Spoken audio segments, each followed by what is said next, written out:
من أقصى جنوب لبنان وتحديدا من بلدة عطشيت، يحمل الحاج عباس صفا في جعبته حكاية شغف بدأت فصولها منذ ثمانينات القرن الماضي.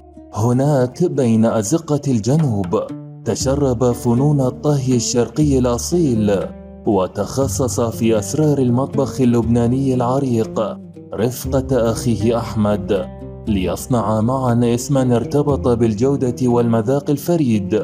واليوم نقل تجربته عبر الحدود ليفتح صفحة جديدة من قلب مدينة النجف العراقية.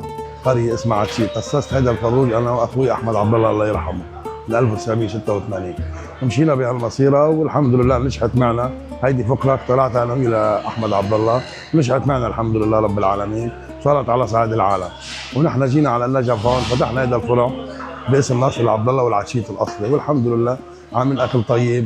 في هذا المطعم تتجسد ثقافة الفروج المشوي على الطريقة اللبنانية بكل تفاصيلها.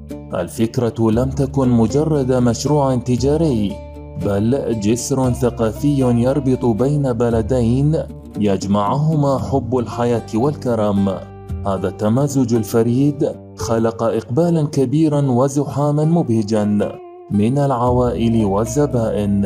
المكان ما شاء الله نظيف كلش، التعامل كلش ممتاز، الأكل درجة أولى حقيقة بدون مجاملة.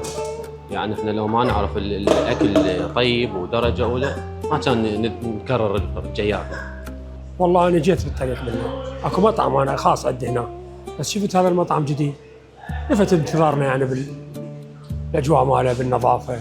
طبينا بعد انبهرنا بالموضوع، والأكل بعد فد شيء براق يعني. حيث يمتزج عبير الدخان المتصاعد برائحة التوابل السرية التي صقلتها السنون، يثبت الحاج عباس صفا أن الغربة تذوب حين تقدم بحب.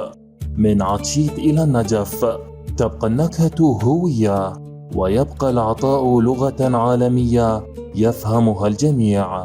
أحمد الحسيني، آسيا تي في، النجف الأشرف.